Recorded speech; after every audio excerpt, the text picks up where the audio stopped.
Toy Spot, we are having a look at the Mattel DC Comics Total Heroes Green Lantern Corps Green Lantern. Surprisingly, it doesn't actually say Green Lantern on it. Instead, it says Green Lantern Corps.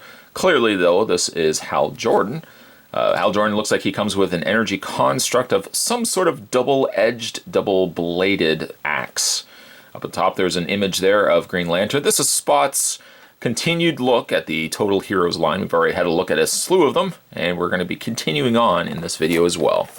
Spin around the back of the package, real name Hal Jordan, occupation Spectral Guardian, base of operations Utah Desert. Special abilities, uses Power Ring to construct any construction imaginable. Also has space travel. Be on the lookout for other figures as well, the Flash, Sinestro, and Aquaman. These figures are a little harder to find in the sense that they're not probably in stores anymore, but you can easily find these on eBay for a relatively inexpensive price. And I've actually really quite loved this line so far, even though, again, it's an older line of figures.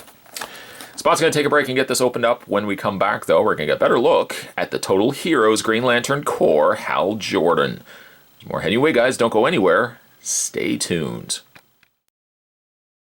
The first thing we'll have a look at, included with Green Lantern, is this double sword, double-axed weapon, I should say. The axe appears to be the same on both sides. Of course, one side saying China, the other side does not say that, but we'll overlook that. I do like the fact that it's that the blades are on opposite ends as opposed to having them facing the same way. I could imagine this be something that he would be spinning. Of course, you can fit into his hand. Interesting, though, it fits in his hand, but it doesn't actually fit in the hand that has the actual ring. And also, let me note this by saying as well that the hands are very difficult to pry open. There we go. And get the weapon in his hand.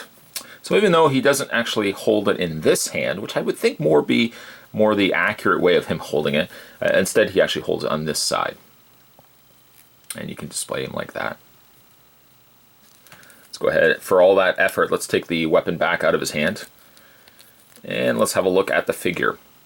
The figure is great, utilizing the same body mold as all the other figures. So if you're somebody that is a stickler for new molds, unfortunately this line will not have that. As a result, you're basically going to have the exact same design on all the characters, but mold-wise. The only thing they're going to switch out, though, is the head. Case in point, I don't know why I didn't have this stuff all prepared readily for my review here. Case in point, though, there is Batman. See, exactly the same body sculpt, nothing different between the two.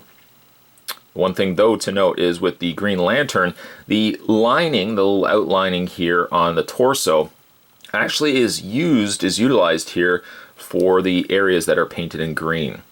But other than that, it's the exact same body mold. Doesn't really bother me all that much, though, because these are pretty fun figures, not only in posability, but just overall design. Reminds me of, I mentioned this already, but it kind of reminds me of like the Brave and the Bold or the Batman figures, where they were kind of more stocky looking figures, but they just had a really good appeal to them, in my own personal opinion. Posability on Green Lantern as well would be the same as all the other figures. A ball joint in the head.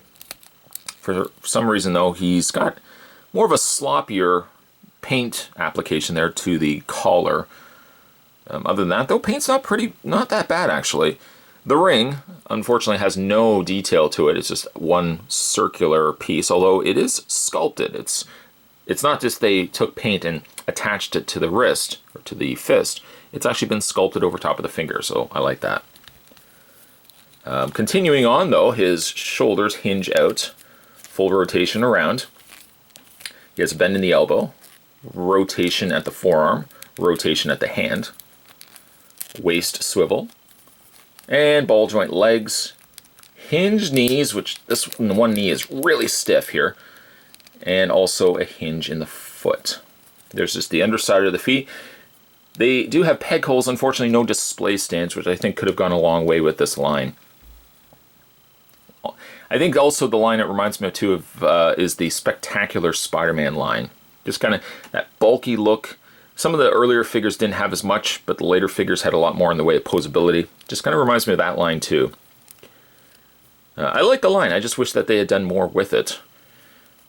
Sure, yes, it utilizes the same body mold. If that's not such a big issue for you, I would say go back and try to see if you can pick up these figures. They're actually quite fun. Today's Toy Spot, we were continuing our looks at the DC Comics Total Heroes. This was Total Heroes, Green Lantern Corps, or Hal Jordan. Stay tuned, guys. Spot's going to have more Toy Spots heading your way. As always, thanks for watching. See you next time.